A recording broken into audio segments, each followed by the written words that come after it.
Welcome everyone to the Toronto Comic Arts Festival panel, Am I Teaching Graphic Medicine? My name is Dr. Katherine Stebbins, and I can answer that question very quickly and easily for myself. Yes, I am teaching graphic medicine for the undergraduate writing program at Boston University. We have a wonderful panel of experts here who have been teaching and thinking and talking about graphic medicine in a variety of contexts. And we are going to go around the room and give them a chance to introduce themselves to you briefly. So why don't we start with Kriota? Hello, I'm Kriota Willberg. I'm a cartoonist and I too am teaching graphic medicine. I am going to, oh, I knew that was going to go slowly. There we go. So I am also teaching graphic medicine and I'm a cartoonist making graphic medicine. I'm best known for the book Draw Stronger Amongst the Cartoonists, which is based on my experience, my 30 years experience as a massage therapist. It's an injury prevention book. Another book that I wrote that is used for graphic medicine classes is called Silver Wire. It's about the history of sutures and ligatures, feminist history of medicine, and also about racial injustice in our healthcare system, essentially. And then this final cover here on the right, The Real Heroes, is a cover that I assembled from student work in one of my graphic medicine classes at NYU, where we were doing work specifically about the COVID-19 pandemic. I also teach classes at RIT to art students. I teach graphic medicine classes, and I teach this semester I'm teaching a graphic medicine workshop at University of Rochester. Wonderful. Ben, why don't you go next? Hi, I'm Benjamin Schwartz. I'm also a cartoonist. I draw gag cartoons, mostly for the New Yorker. I'll show you an example.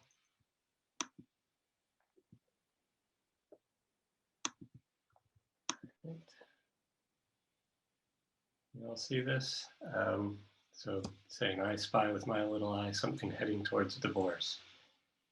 It's hilarious, I know. Most of the stuff I do doesn't necessarily have to do with medicine, although some of the cartoons do overlap with healthcare matters. Here's one, first do no harm, after that, go nuts. Another one I know, try to contain yourselves. But in addition to the cartoons, I'm also an assistant professor at Columbia University's medical school, where I teach narrative medicine and comic storytelling to medical students. And I think that counts as graphic medicine, but I guess we'll find out during this panel. How about you, Joel? Hi, my name is Joel Christian Gill. I am a cartoonist and associate professor of illustration at Massachusetts College of Art and Design. And I've written a bunch of books, mostly about obscure Black history. My most recent book is Fights, One Boy's Triumph Over Violence, which is about abuse and trauma and how I survived abuse and trauma. And I have another book coming out next month in May, which is Tales of the Talented 10th, #3, about Robert Smalls, an escaped enslaved African who stole a Confederate warship. That one is this one here. It's coming out next month. Great, thank you. Georgia? Hey, yeah, I'm Georgia Weber. I'm a graphic medicine comics artist. It's pretty much the only thing that I do. You might know me from my work with memoir. So I've made my own that was dumb, as you see on the left, about my experience living with muscle tension dysphonia, which causes pain from speaking for me, but don't worry, I'm okay today. And also working with an artist here in Toronto named Vivian Chung to tell her memoir, and then After 10, the story of her experience with the fairly traumatic medical reaction, toxic epidermal necrolysis, which, among many other things, took from her her ability to see. So we worked together on that, and I now work together with um, various artists on short collaborations, and I do a lot of teaching. I don't specifically teach graphic medicine unless you consider that I teach health practices and creative practices in tandem from which we draw. So that's my touching in on the subject for today. Great, thank you. And Matthew? Hi, yeah. So I'm Matthew Noe. I'm a librarian at Harvard Medical School, and I'm on the boards for the American Library Association's Graphic Novels and Comics Roundtable, and for the Graphic Medicine International Collective, which is the home of the Graphic Medicine website. So let me just quickly. So yeah, I do a lot of advocacy and teaching on graphic medicine, primarily to other librarians. Though I'm kind of like the librarian champion within the field. And the most recent project that we have up is was created by a colleague of mine, Alice Jaggers, and I, called Essential Graphic Medicine and Annotated Bibliography. Effectively, this was a collection development tool to try to help librarians who are new to the idea of graphic medicine start a collection. There's 30 or so books on there where we give short reviews and say, hey, this is a great place to start. But we're very careful, and one of my pet peeves in the field is to try to push back against this idea of a canon. So these are just suggested places to start, and not the essential part was part of the grant. Like, it is what it is, but like it's just a beginning, not the end of the conversation. Yeah, absolutely. Thank you, everyone. We're talking about comics and graphic narrative, and so a great place to start, a place that my students always seem to want to hear from people, is what's your origin story? How did you even come to work on something that gets called or put in this category of graphic medicine? Did you even intend to do that, or do you think of yourself as working in graphic medicine? So maybe actually, Georgia, let's start with you, because you had already sort of suggested that you're straddling some lines there. Yeah, well, I mean, my story in comics started with a lot of hesitation, a lot of uncertainty about how to make these things that I admired so much. But my experience with my muscle tension dysphonia setting in, and just the way that that health experience flipped my world, I felt that was my time. That was my story to tell. And it was only once I had started producing that work and sharing it at shows like TCAF that I was Mhm. then tapped on the shoulder by the graphic medicine community. Hey, you're one of us. There are lots more people doing stuff like this. And it was wonderful as a revelation to understand how far reaching that specific field went. I didn't even know it was a field. And then I found it was vast and rich and growing so, so, so fast. Right, exactly. Kriota, what about you? How did you get involved? Well, 10 years ago, I was a choreographer, filmmaker on the verge of getting a new hip and leaving dance. Ah, And my day job since the mid 80s has been as a massage therapist. So I have a lot of experience behind me in patient care, and I've also worked in a couple different hospital settings and with like at different levels of healthcare. Also, the massage field is full of people who don't believe in medicine mm, and want to heal their cancer or their whatever, with herbs and massage and holistic treatments. So I decided to leave dance. I decided to get into comics. I wanted to bring my day job and my creative career into one channel, and graphic medicine seemed like a way to do it. It was also still a relatively new field. So I figured, even if I sucked at it, if I got in at the beginning, I'd be a pioneer in the field 10 years later, and it wouldn't matter what the quality of my work was. But I was also really interested in trying to bridge communication between insider and outsider speak and understanding regarding the world of healthcare and medicine, because I listened to a lot of patients express either their gratitude toward institutionalized medicine or their resentment of it.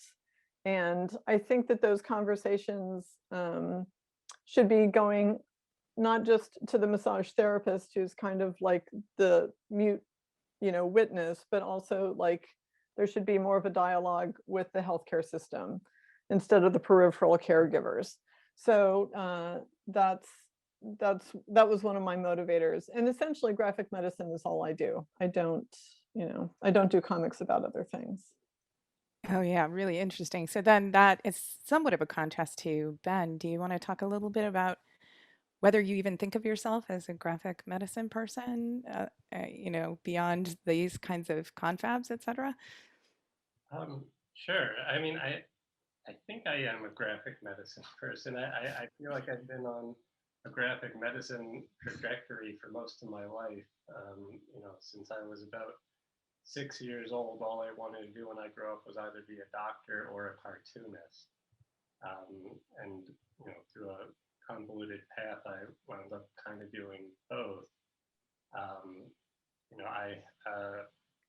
I went to medical school after college because I still, all the way growing up, had those two dreams. And when I had to decide what I was really going to do with my life, I didn't know how you became a cartoonist, but I knew how you become a doctor. I knew it was a hard path, but I knew the steps to take. So I went to medical school and, went through all that and realized that, that's a good gig. I could do that forever, but that wasn't my calling for whatever reason. I could see my colleagues in medicine, that their connection to the work, the fulfillment that they were getting, practicing medicine, and it just wasn't the same for me. And I realized that I needed to give that whole comic business a shot.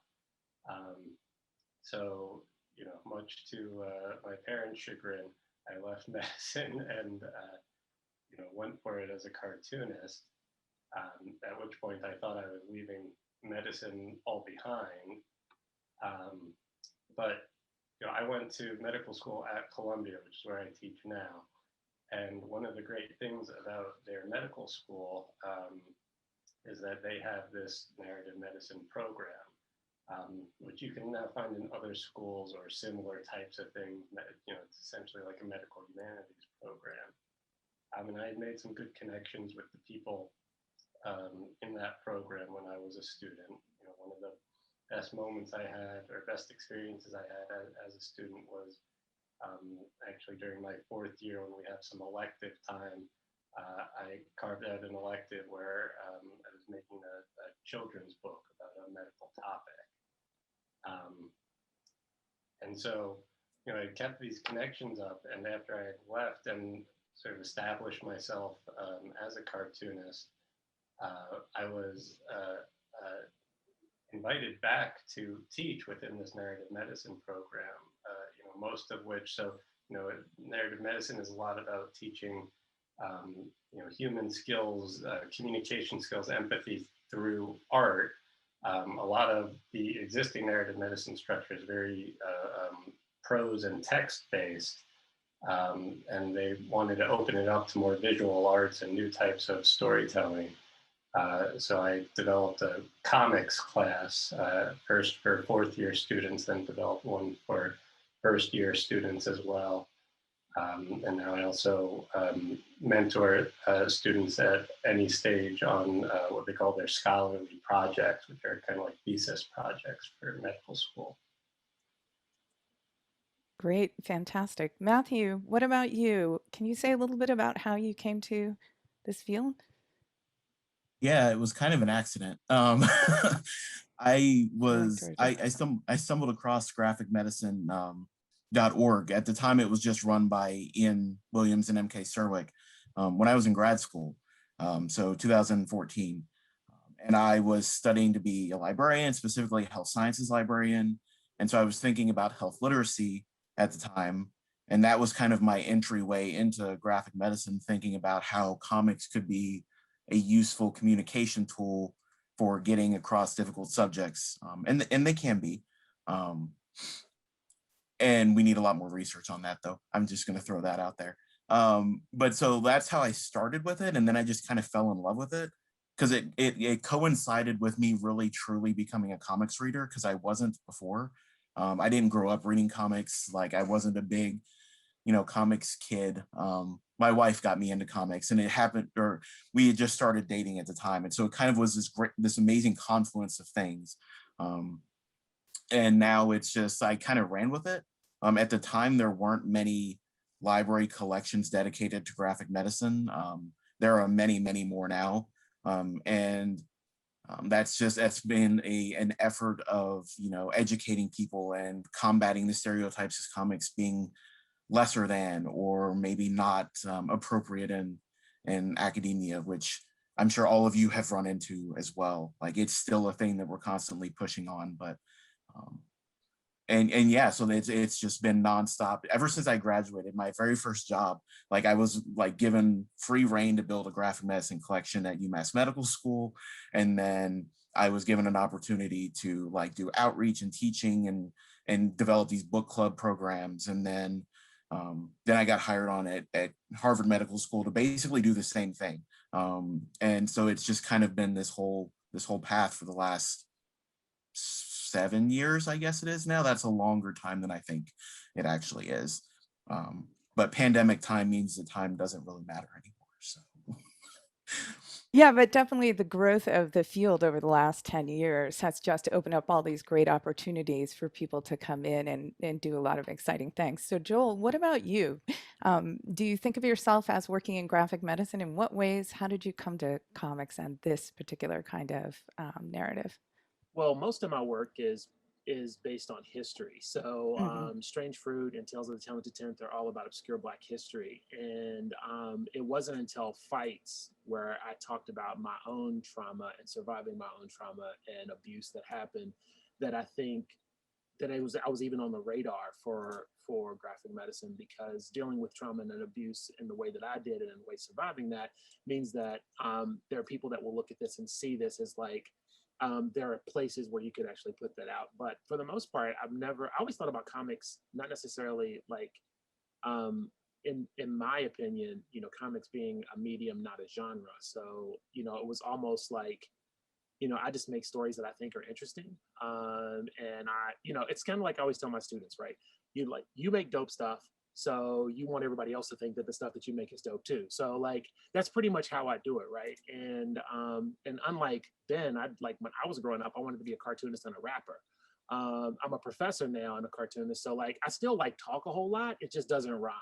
Right. And there's no beats behind it. So I still have that part of it involved. But for the most part, it was, comics to me is just my mode of self-expression. So when I think about like how to tell a story, whether it's, I'm working on the adaptation of Stamped from the Beginning by Dr. Ibram Kendi right now. So it's like how to take these complex ideas and make them palatable by using the medium of comics, which is a very complicated and not a straightforward thing. I think people have a tendency, not anybody here, but people have a tendency to think that comics is, just like those silly little things you do, right? But like just like with Ben and the New Yorker, like I've submitted cartoons to the New Yorker, and I think I'm hilarious, and they've never been suggested. So Don't I give mean, up. I know it's like, it's really difficult to find that balance between composition, design, economy, and like basically telling a story, especially telling a story that, works on the level that comics does. And I think when you look at, the things that people have been ignoring for the last, 40, 50 years about how comics work, I think now people are starting to understand that, comics are a really good way to give people information. It's sneaky. It's a sneaky way to teach people, is what I always say. Comics, like most of my work is about Black history. So I'm teaching people about Black history. But when you read Fights, it's about empathy and how, learning about what kids are going through would actually help you be better teachers and better mentors and better, whatever. I think someone said to me once that Fights was kind of like a guide to tell people to be the adult they needed as a kid.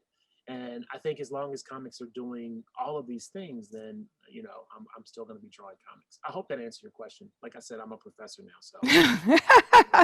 Nobody's I ever get accused me of not being able to it. talk. I love that we just blew the boundaries away already on all of this, because it's like when we said, "Am I teaching?" Graphic medicine. Already, we're saying that the book itself is the class, right? Like, I mean, that's kind of a really wonderful way to think about it. And maybe, let's address this key question, which I think you're already segueing right into, and let's go right back to you again for a moment here, because when you're teaching your classes, do you think of yourself as teaching graphic medicine? Do you even name it as graphic medicine for your students? Like, how much are you telling them about the field, or are you just letting them kind of work in this zone and letting them know that it's out there afterwards? Or I guess it's kind of like, I went to grad school for painting, and there are people who are painting landscape paintings, there are people painting portraits, painting flower paintings, right? And at the time, my professor, John Walker, I don't think he would have said, I am a landscape painting teacher, right? He's talking about like being a teacher of this thing, right? So taking the tools that we typically use to communicate in a specific way. So what I do is I don't teach genre for, specifically. I teach like how to use this language to tell a story. So, the visual language and the visual clues that you need for writing a horror comic are going to be completely different from writing an autobiography or from writing historical fiction. And so for graphic medicine, it's like you're typically using this information to teach somebody something. So it's about a narrative to build that. So how do you take these tools to explain to a student, okay, we've got line, shape, value, texture, color, balance, economy, dominance, proportion, movement, and we have word balloons, and we have narrative, and we have pacing, and we have plot devices, and we have all of these different things, and sort of like, how do we use them? How do we lean on these things in specific places? So I don't typically say I'm teaching graphic medicine. I'm actually just teaching like how to use this visual language to do something that a student is going to choose to do. And typically that actually happens, right? Some students will talk about things like, I had a student talk about a surgery and spend like an entire semester working on an assignment for surgery. Some people do something completely different, but it's more about like, how do you use this language to communicate? So that's how I typically think about myself. yeah, so definitely thinking about it as the nuts and bolts of the medium and all of the, different pieces you're putting together. I'm really curious, Georgia, how does that compare, or how would you contrast what you do with in your workshops and classes? Yeah, so I teach independently, which means that I just do whatever the hell I want. What that has turned into for me is actually teaching people the things that I need to reconnect with in my practice of making comics, which I love the resonance between that and Joel talking about the book being a guide to becoming the parent or the adult that you needed. I'm like the teacher that I need right now, and I just bring other people along with me. But what I'm needing and what I'm most often drawn to and fascinated by is like finding a connection between health and creativity as experiences, as things that will support one another and go hand in hand, because my experiences with my chronic health conditions has been that they stop me. They prevent me from drawing because I have pain in my hands, or they prevent me from connecting or using my voice because it's too painful. And those things being at odds was really just squashing my sense that I could express myself. But I found that when I do health practices, and for me that's like meditations, kind of guiding my body, listening to my body, posing a question about like a topic, or like introducing an image or an idea, and then following something and like soothing and just being very health focused and health centric, that plenty of creativity just flows from there. And there's so much more that I feel excited to express when I do that kind of work. So on the one hand, I teach classes that are like actually doing meditations and then drawing from there. And I feel like I have no say over what people create and whether or not that's graphic medicine, except that I know it came from them tuning into their health, which is just beautiful to me. And then the other thing I do is teach like introductions to comics that are short, just like 4-week classes. And those are more specifically about making comics out of your own experience, which again, I feel like the health experience is inextricable from everyone's every single day. So maybe I'm sort of slyly highlighting that we do lots of self-reflection there, but it's never billed as like we're doing this for health purposes. The embodiment, though, that you're describing when you are working with both your own practice and with students or people who are, as you say, are coming along, is so interesting. Kriota, that seems to be something that maybe that overlaps with what you're doing. It does and it doesn't. It's kind of I'm teaching medical students and medical staff at NYU and at UR, and then I'm also teaching art students at RIT. So I actually have this big gamut, and I'm kind of approaching my classes in the same way, but within different contexts, because we're looking at the same issues from different sides, essentially. But I'm interested in giving my students the experience of graphic medicine as readers and as creators. So we're doing close critical reading, and then we're also doing drawing and making comics and like kind of honing those types of skills. But it's but from the creative aspect or the creator side, I would say that we're also mostly focusing on the process of creation in a way that like brings us like enhanced professionalism, either as professional artists or as professional healthcare providers. So, I feel like, Georgia is also really focused more on like the internal person, the internal artist. And I'm kind of more focused on the external artist, kind of because of the way my classes are assigned and what I do. But in a sneaky way, the internal process is happening anyway, right? So there's still like reflection, and there's private growth as well as like professional growth happening. But we're not emphasizing that part of the course. But yeah, I'm very interested in exploring how like healthcare or health or bodies or illness or whatever like essentially permeates all of our culture. And I'm interested in students from all disciplines like acknowledging that and kind of studying it and getting interested in it. And frankly, with COVID-19 on the loose, it's made like every diary comic that is out there right now is graphic medicine.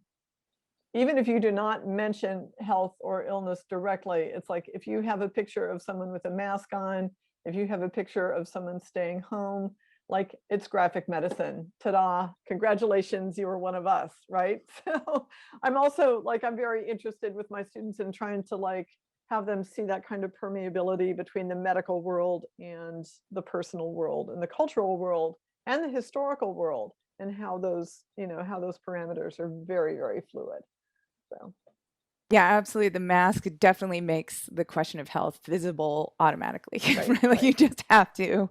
We're all walking around with that billboard on now for sure. And so what do you think, maybe can you just say a little bit more about how your class differs? You talked about the commonalities when you're talking about the professionalism for artists and for doctors, or other healthcare providers. But how would you see those groups as different when you're teaching? Right. Well, when I'm looking at, let's see. So in the medical schools, I'm looking at different aspects of the profession. So for example, we have a class on burnout. And we're using comics written by healthcare professionals about their experiences. I'm also using All New Wolverine. There's an epidemic story in there. Wolverine burns out in a very grotesque and amazing kind of way, so I'm like creating a burnout class. But for my art students, we're not exploring burnout from the perspective of the doctor. We're exploring burnout from, say, the perspective of the patient. So if we're looking at COVID-19, we're looking at like comics where people are expressing their frustrations with the lifestyle, their fears of becoming ill. We're also looking at other epidemics. Like we've done this with AIDS, I've done this with like, plague everything on a historical perspective. But we're exploring these things from the aspect that's going to be the most, in my opinion, the most relatable for the people I'm teaching or exploring the work with at the moment. So I think Burnett is like actually the best example, but there are other examples in there as well. Yeah, no, that's a great example. So Ben, how does that compare to the kind of structure of courses you have? And do you teach classes that mix literature and comics? I mean, not to call comics not literature, but the prose or, comics. So to answer the second question first, sort of. So some of my classes, one of the classes I teach with the fourth year students, my part is one component of a multi-part series that they're taking. So for this month-long seminar, one day of the week they're doing comics with me, but the next day they're doing close prose reading with one of the other faculty members. Another day they have music listening class. So it's sort of placed in conjunction with these with other forms of art, although we're all sort of working on independent tracks too. I don't know exactly what what my colleagues are teaching each time. In terms of the focus of my classes, it's very much aligned with like what Joel was saying. He was talking about how he's teaching this language of comics, teaching students how to tell a story with using the comic language. And that's what I'm trying to do in my classes too, although maybe with a slightly different goal, because my students aren't expected to finish this class and then go out to start working on graphic novels. They're not art students. This is more of a contained experience. So we're learning these tools and learning about going through this experience of telling stories in this different way, really just to start a conversation about the nature of storytelling itself, and the idea that there's these nuances and you have to pay attention to different details when you're telling stories in different ways. And that's true of comics, and it's also true of telling medical stories, which are their own kind of thing. And it's basically just a gateway to have those larger conversations about how, in this class we're learning about comics. In every other class they're taking in medical school, they're learning how to tell a story too, but a very particular story about illness and pathology and pathophysiology. And they're going to get really, really good at telling those stories. But as they rewire their brain to tell their stories, they're going to start seeing the world through that that prism. And in sort of the worst case scenario, start looking at people as cases and as pathologies. And so the point of my class and the other narrative medicine classes is to kind of provide a counterbalance to that. Say it's important to look at to see through that frame, but also look through other frames as well. Yeah, absolutely. But then, so how do you get them started or making that shift back to the kind of unique storytelling you see happening in comics, maybe from a couple of different angles? Like one of the questions that we received from the Graphic Medicine Confab list, right, was this idea of how do you deal with students. It sounds like all of you are working with students who are doing some level of drawing in every class, right? And I know from my own students are really anxious about drawing. Like they have a lot of questions about it. They're worried about their drawing ability. And so I'm curious, how do you draw them into drawing? How do you invite them to be producing work in this way? Ben, do you want to start off maybe, since you were? Yeah, so with love and support, first and foremost. I preface each class, I tell them we're going to be drawing. It's not about being great, artists. for my class, for the purposes of what I'm trying to do, it's actually better if they're not good artists. You know, I want them to struggle with this, you know, to a benign, you know, safe struggle, but you know, I want them to run into problems because that's how we'll get those discussions going on how do we solve them. You know, but you know, I do it so in my class, it's supported. It's also playfulness. You know, one of the first exercises we do in my class is I have them draw Mickey Mouse. I ask everyone to draw Mickey Mouse just from memory off the top of their head. You know, which first of all instantly is disarming, and you know, because they're dealing with serious stuff in every other class now. They're drawing Mickey Mouse, and then you know, it makes a nice teaching point because we look at all these Mickey Mouses and then we're looking at it and, you know, trying to piece together, wait, is that right? You know, wait, does Mickey Mouse have a bow tie? Does he have a tail? Does he have pants, a shirt? And it starts this conversation of, you know, hey, here's this thing we've all seen a million times and you know, we all know it super well, but I guess I've never really paid that much attention to this or that. And, you know, there's a whole, you know, there's all these inputs that you're taking in, but, you know, seeing is not the same thing as attending. Yeah, I was going to say, Kriota, go ahead. How does that compare with the first thing you ask your students to do? Well, it's just interesting here. I'm pointing down because Ben is like on the lower left corner of my screen. It's interesting hearing what Ben is saying because I'm also kind of approaching it from the same way, but just in a slightly different direction. So the first warm-up we do with our students is I have them draw a number of different objects in seconds. And like you have 10 seconds to draw an apple. You have 15 seconds to draw a house. You have 20 seconds to draw a chair. And the idea is that, you know, you're making art as a tool of communication, because then you show your drawings to somebody else and they can totally tell which one is the apple, which one is the chair, which one is the house. And that's all you need to be a cartoonist. You just need to be able to communicate ideas. And then our first in-class exercise in the first introductory graphic medicine class that I do for medical staff and students is we do a lesson about drawing symptoms, because like when people are experiencing different physical states, there's objective data, like maybe they have a fever, maybe they're flushed, maybe a limb is missing, you know, it's like something you can see. And then there's subjective data also, you know, like maybe they're in pain, maybe they're like, you know, I'm thinking of migraines today, maybe they're seeing scotomas. Like, so how do you communicate with drawing like the symptoms that someone might be experiencing? But these could be all sorts of states. They could be mental states. They could be like, you know, I don't know, like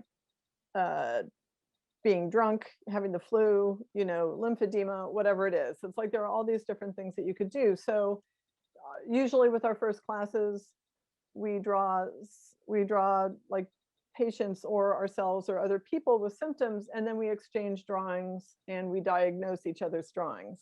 So again, it's this idea that you're just communicating an idea. You're not necessarily trying to draw, you know, the best migraine or the best lymphedema or the best whatever, you know, it's really just about being able to get the issue across. So, yeah. And they really have no idea what the other symptom is, or everybody's quiet about what their symptoms are. Yeah, you're not show telling them. anybody what you're doing. You're coming up with an idea.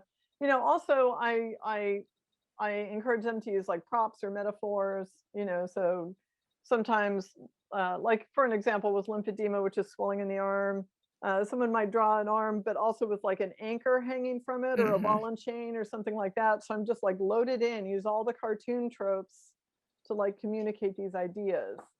And then we'll like diagnose, you know, because your patient isn't going to come into the office with an anchor around her arm, but it would make it much easier if she did, you know what was going on. So. Exactly. Matthew, you looked like you wanted to jump in and add something. Please do. Yeah, I was just gonna say, so when I have people draw, and anytime I'm teaching this to medical or public health students, like it's an elective voluntary thing. Like my students are always, they chose to come do this. So the drawing is, they know they're gonna be drawing. So I have a little bit of a skewed, you know, sample of students, but um, two of the things that are really popular for us are one is kind of similar to what Kriota's describing. I come at this with, I have a chronic pain condition, and so I'm always thinking of new ways to describe what's going on. Because, at any given moment, my nerves are telling me some weird, new, exciting way to be in pain. Mhm. And so I sometimes when I do doodles, I'll draw things. Like one I return to a lot is when I'm trying to deal with it. It's like I have this sensation of my knee being on fire. And so I try to draw a chest around it and wrap it up in chains, kind of like the creepy chest from Terry Pratchett novels, with all the tiny legs. But so I asked the students to draw, use a visual, usually when I get them, they've been in the clinic already. The students here start in the clinic in their second year. And so I have them draw, a visual metaphor something they've heard a patient say, a metaphor they've heard, but they have to visualize it on paper to give it a little more clarity to what they're thinking about. And then they share them with other students to see if they can figure out what the patient is talking about. So very similar to what Kriota was talking about. But then I'm also, the most fun thing that they love is jam comic sessions. I usually run them where I give the first panel, whatever absurd thing I'm thinking of that day, and then they have to pass it around and come up with, the goal is a coherent story. They very seldom turn out to be a coherent story. And it's a lot of fun and an interesting way to think about, storytelling and how what you might be hearing from someone, if you have a caregiver telling you something on behalf of a patient, it may be, not exactly what was happening because you're hearing it third hand by that point, or fourth hand even. So what details have changed and how accurate is what you're being told? I mean, how to try to unravel the story that you're being given at any given point. So yeah, those are some fun ideas that we like to do. Terrific. Georgia, can you add to that? How is this similar or different to what you're doing? Yeah, well, the similarity is that the people who come to learn with me are choosing to do it. They know that drawing will be involved. They might even be there because they're really excited to make comics, and that would be that they'd be taking one of my intro classes as a gentle way in. But then there's also the sessions on Saturday where I teach what I call drawing health, and that's the meditations first and doing embodiment practice and then drawing from there. Um, and in that case, I mean, we talked about, or Katherine, you brought up that students can be very afraid of drawing or nervous to draw. In that case, I'm inviting people to show up with whatever they've got going on, whatever feelings and whatever's going on in their bodies, and we're going to address that first. We're going to be in the body and calm the nervous system and have a sense of yeah, what am I feeling today? What does this look like in my mind's eye? What does this feel like? How would I describe that? And I might ask for imagine if you want to describe what's going on inside of you right now, does it have a texture? Does it have a shape? Does it have a color? Those things are the language of drawing. They are the language of images. So I really like doing that first, where it's whatever you're feeling about this, that might actually become the tool, that might become the method that you use, instead of something you have to suppress or surmount to be able to do this. Yeah, absolutely. I mean, it's so interesting hearing these kind of different ways in which both play and kind of letting go of things is playing off this idea of creating safe spaces. I'm so interested in that combination. Joel, can you speak about this a little bit? Because in your class, your students aren't probably coming, as Georgia was also saying, and also Kriota's art students, maybe, or even Matthew's students, they know they're going to draw. And so they're expecting that, and they sometimes are fine with that. But what about when they start coming into certain topics, or I don't know. I'm curious Well, I about mean, if there I are think ways it's sometimes play and safe space actually don't nicely go together. I don't like calling it safe space. I like calling it Okay. brave space, Okay. mostly because if you're brave, then you should be brave to be able to say something. And this is going to be an environment that we actually help. Most of my students come after, they're always upperclassmen. So I get juniors and seniors most of the time, and they've spent the last 2.5 years drawing and doing figure drawing and doing everything else. So I don't have to teach them how to draw. So basically what I have to do is break them of the drawing that they've normally thought about in terms of how you tell stories. So my first assignment in my comics class is to do an entire 16-page comic with just stick figures. Because what I'm trying to get them to think about is that the drawing and like the drawing has been primary for most of them, right? Because you're doing editorial illustration, you're doing paintings, you're doing a lot of these different things that are just like one single image. So like that hand becomes super important, making sure that hand is right. But when you're drawing comics, that hand has to work with the words and the story in which you're trying to tell something. And so like to try to de-emphasize like the idea that I have to draw perfect, hands and feet, I say, we're not drawing hands and feet, you're drawing stick figures, so tell me a story with just stick figures. Because, J.W. Mitchell, who wrote a book called Word and Image, says, and I quote this a lot, he says, every time you add two things together, no matter what they are, you're using mixed media. And comics is essentially mixed media. We are words and pictures working together to do something that neither one of those things can do by themselves. And so by focusing on the idea of telling story using these images, then it changes the way students are thinking about it. It's no longer about where do I put that perspective or how that perspective works. It's just, does this stick figure make sense with the words that I'm using? And does it make sense? And does that transition actually work?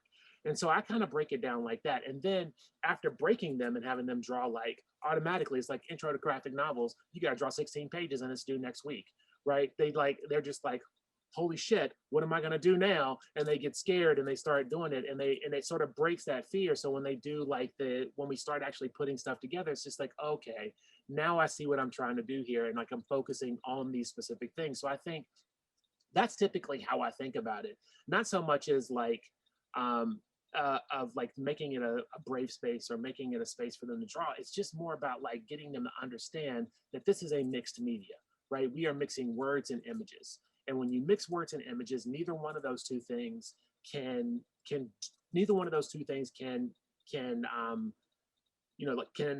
take over the other, right? Nick Sanderson, Unflattening, which is I think really amazing, said that comics is kind of like a dance, right? Like it's like people say war is a dance, right? Because people have to agree to these rules, and you actually have to move in a specific way in order for it to not be chaos. And comics really is that. The words and the pictures have to be Fred and Ginger, right? They actually have to do this thing where they dance in the same place. And sometimes, the words are wearing the high heels, and sometimes the pictures are wearing the high heels and dancing backwards. But all the time they can't really overlap. And if they do overlap, you actually have to know what that overlap means and use it to actually intensify your story. And so I think that that's what I try to get in my students, is to understand that this is, we've always had these ideas about narrative painting and narrative images. And narrative images are narrative, but not narrative in like they have a plot point. They have escalation and denouement. They don't have all of those other things. An individual, even if you're drawing a short story about like Kathy Leamy's great diabetes comic is amazing. Like that's a short story. It has like, it has denouement, it has, climax, it has declining action. So it has all of these different things in it, even though it's telling the story about, diabetes is going to make you, I don't know what it's like. The comic is called Diabetes is After Your Dick, right? So it's about erectile dysfunction. But I mean, it's like, it's really interesting like that it does this thing that it's like, it does still hold to the narrative's focus. But it's really important that I think when you're teaching students how to draw comics and you're teaching about comics, is that it's not about the words, it's not about the picture, it's about that conjunction of the words and the pictures and how they go together, and then what they do when you put them together. Okay, so then I want to know about the words, because one of the most fascinating things happened last semester when I had a group come in to talk about comics, short comics they were doing, and quite a few people started with scripts. So I'm curious, and I'm just going to open this up to whoever wants to take this next. Like, do you ever have students work on scripts for these projects? At what point do you get them to start nailing down what the words are going to be in relation to the images? If they're doing so many practice images. Yeah, sorry, go ahead. No, I'm just going to say I'm so bad at that. And I think I would just like horrify some people, because I typically think about the words last. I think about outlines of pages, and then I do dialogue and like the words like at the very end of it. And I kind of change the drawing based on the words. And so I usually tell my students, like, I don't write scripts because they don't work for me. It's not the way I think. I mean, just to give you an example, when I was like auditioning to do the Stand from the Beginning graphic novel, my agent was like, why don't you write up a, how you would treat this graphic novel? And I'm like, that's not what I do. I'm not a writer. So I'll draw you some pages. For my tenure, my review status at Mass Art, I drew a comic for part of my review, right? Like, because that's what I do. So like, it's a really interesting thing, and I always like show students how scripts work. I have a really amazing script of a Batman comic that Steve Bissette shared with me that Alan Moore wrote. That is just ridiculous. It is like crazy. It's like he's written like, you may think of a better idea, like for just one panel, you may have a better idea than I have, but in the meantime, just put this down and then we'll see what happens. Like, so it's so open-ended that I think that to tell the students to write it out and then to draw it would be counter to what I do. So I'm like, if this works for you, here's how to do it. But for the most part, I don't necessarily like advocate for that, and it might be different for everybody else. Yeah, what happens with, go ahead, Kriota. What do you do? Well, the way my graphic medicine classes for medical students are structured is we don't really have an opportunity to do long assignments, like the way the department organizes things. Homework is an option for them, but it's not like a thing they have to do. So what we do in class. But what I will do is we will do some exercises where I want them to write like short strips, up to a page, but usually just like 4 panels, 3 panels, whatever, about some experience they had. So I'll have them do a free write for like 2 or 3 minutes about their experience, go back and circle the highlights of the experience and the bullets essentially that they want to communicate, and then organize images and text around those things. So again, it's like a simultaneous process, but we're using writing and reliving of the experience as like the way to kind of like help to start the construction of the work. Linda Berry in Syllabus and What It Is, like really heavily relies on free writing, and for classes where you don't have a lot of time and your students are new to comics and to creating like comics and short stories, like the free write can actually be a really great tool for helping them like get in touch with the essential narrative that they want to create. And then, other stuff goes on around like helping them actually make the comic. But that's one of the things we do. Yeah, so do other people do other things besides free writing? Or is that mostly the way you approach it? Georgia, what do you have your students and colleagues do? Yeah, we do sometimes use free writing, actually. That's usually when I'm bringing a topic that I think people have a lot of attachments to and a lot of reactions to, because I want to just like make friends with the reaction more than anything, and phrases and story and all sorts of things can come from that. I tend to focus with my classes on achieving a short comic in the moment or within, the week of between 2 classes. So I'm actually just about to be teaching a comics process as just one class in a 4-week course, and I'm going to discuss scripts, but it's similar to Joel for me, where like, yes, I use them. And actually when I was creating Dancing After 10 with Vivian Chong, like she can't type out a script to me to give me ideas of what to do. So I had to listen to her, write it all down, and then type it into a format that she could use a screen reader for. So that's the most scripting and the most description that I've ever had to do. But I found that just it's the least important part of the comics creation process for me. Like, I'm more interested in the sort of feeling impressions of different visual tools that we can have, and then the words, which can be absolutely essential, poetic, smooth and easy as far as communication, like getting a lot of information across or just letting someone know, like, what this character's voice is. I like that to become crystallized in the world of the art. So there'll be an idea of a script, but then I want to see it, like the words will emerge from this person showing themselves first, and then like that turning into something beautiful that they say or that I could say about them. So I teach that way too, where it's like, yeah, we're going to get to the words. We're not going to be so structured to start there and rely on them. It's going to be something that's different for everyone. Interesting. So Matthew and Ben, words are the last things for you too? Or nearly last? Go ahead, Matthew. Oh, so weird for a comics person. I don't necessarily think in images. I think more in words first. So for me, the words always come first in anything. And then I'm trying to make the visual, like so sometimes I play around with drawing where I draw the image out, but it's actually words forming the image. Like that's the way that I usually see things. And so trying to translate that into a comic can be difficult. You'll notice that you'll very seldom see anything that I've drawn posted anywhere. I keep it all to myself because I'm not so sure that it makes any sense outside of the context of, you know, I'm seeing this bookshelf across from me, but I'm seeing the word bookshelf before I'm seeing the image of the shelf. But so in terms of teaching though, like I've never had students for more than a week. So I get them for a day or for a week at a time, and there's simply no way that we're going to build in scripting on top of everything else. So it's we've played with thumbnailing a little bit. So there's some imaging with that, or some words with that, but it's mostly think about what story you want to tell. Here's the length we're going for.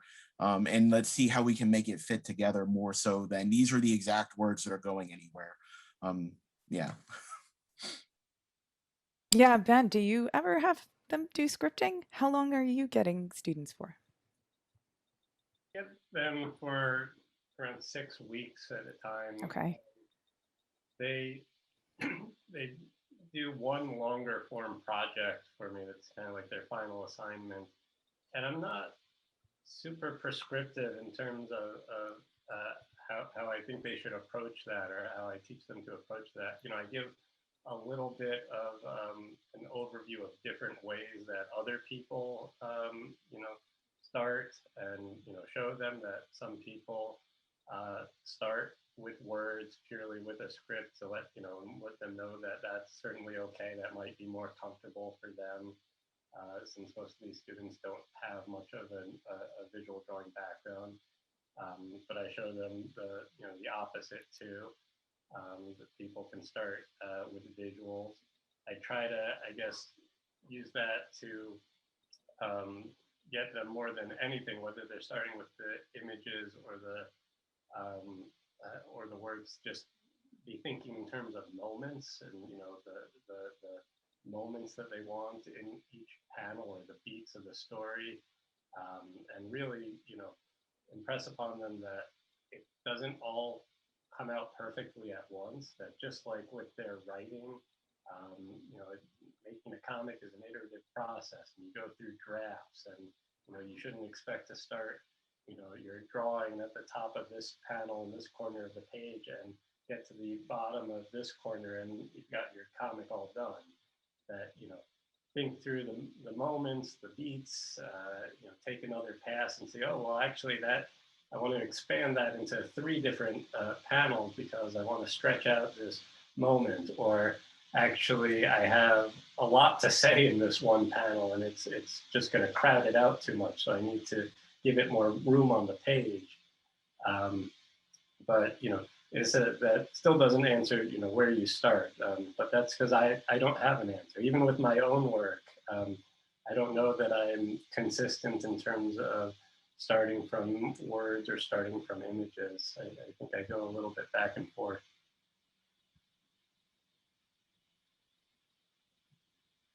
Okay, great. We have only a little bit of time left.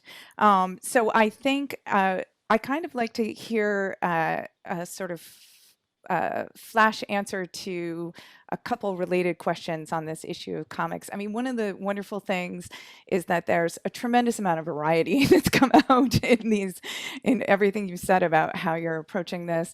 I mean, there's places of overlap, but I mean, just thinking in terms of how long you even get to spend with students and what they're doing next and what they're doing at the same time and all of that, it's just a totally different approach in many cases, and you're dealing with students coming in with so many different backgrounds, which is wonderful.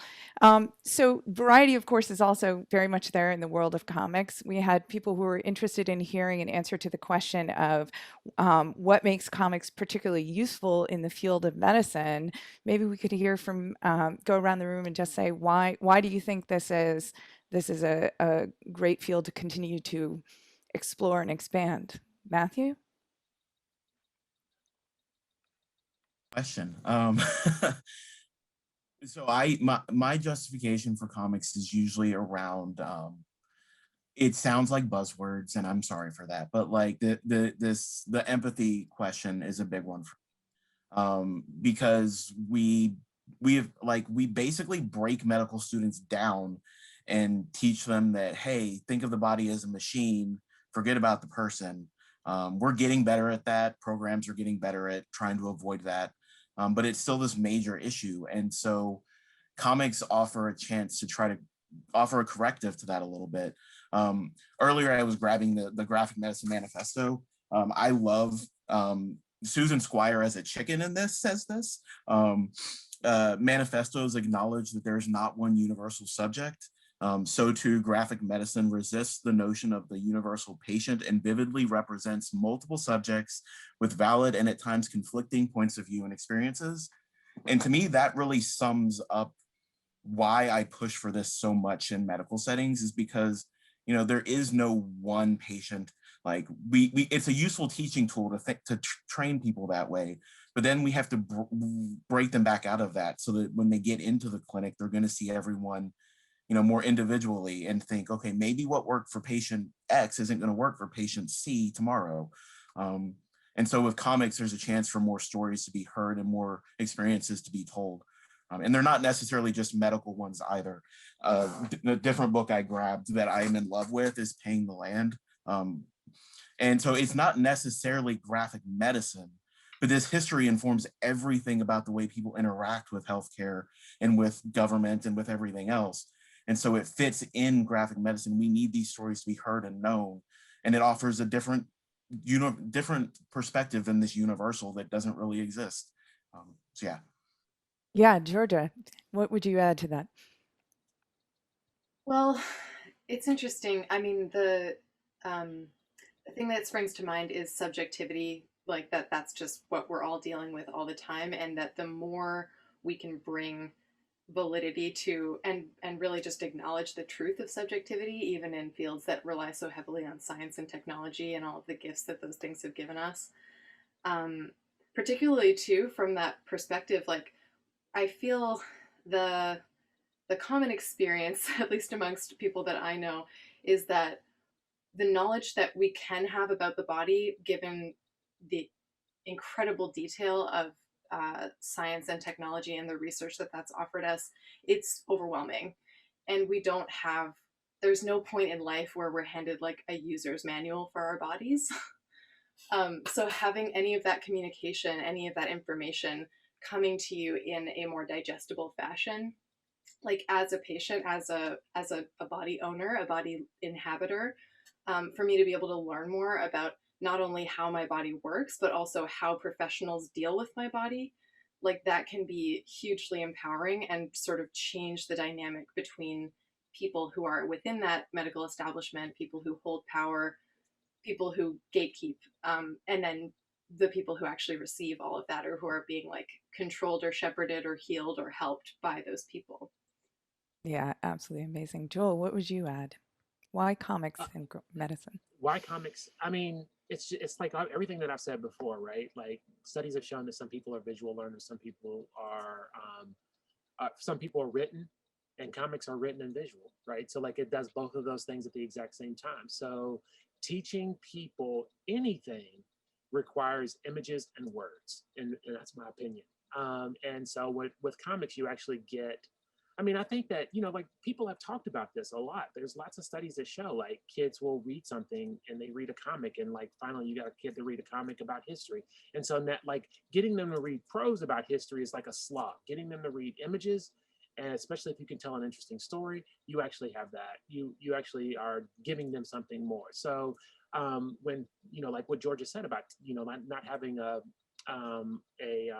user manual for your body, like teach, if you're going to teach people, you know, if you are a teacher, specifically if you are a teacher in the truest sense, which means that I don't care how I give you the information, as long as at the end you get that information, then that's what you should do. You should pick up things that are going to help do that. And, you know, especially what Matthew was saying, like, you know, comics can help create empathy, right?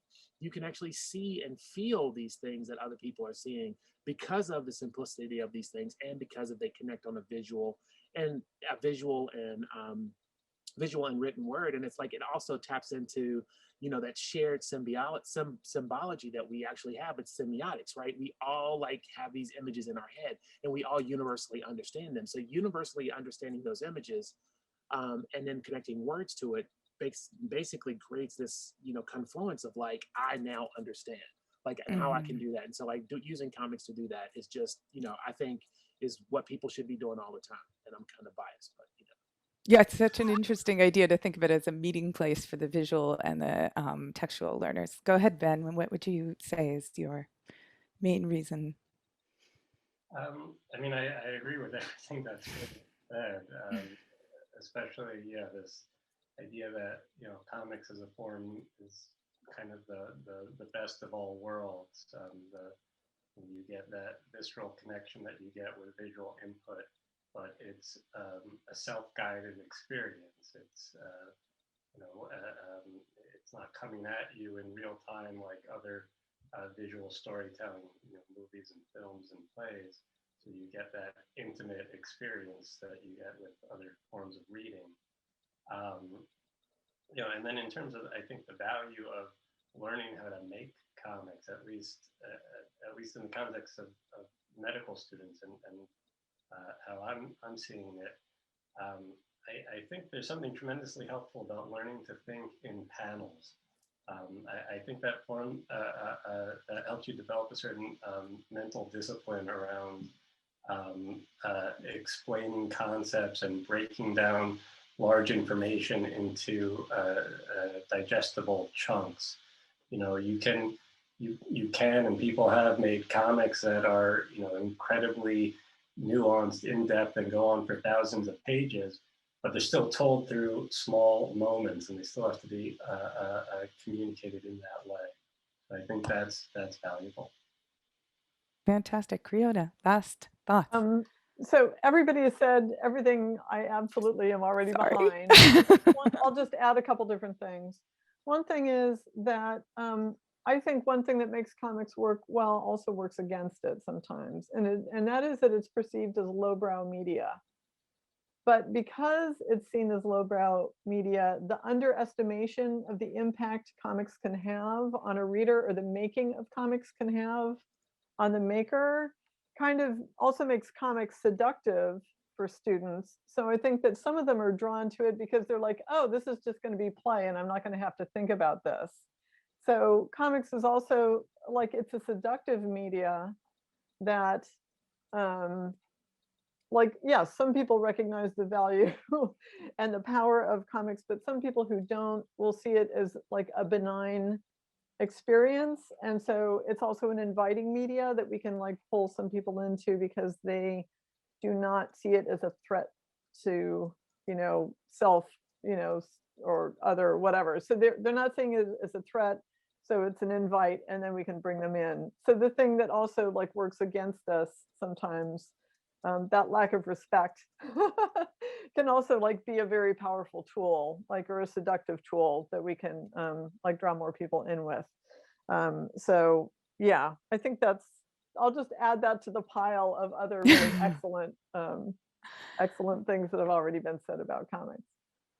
Wonderful. And so thank you all for offering these wonderful things that you've said about comics. Absolutely. So I think the answer to the panel question is yes, and there's so many cool ways to do it, right?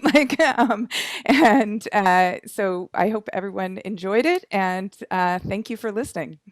Get in touch with everyone, and we hope to hear from you, and we hope to invite and seduce more people into teaching and writing and drawing comics.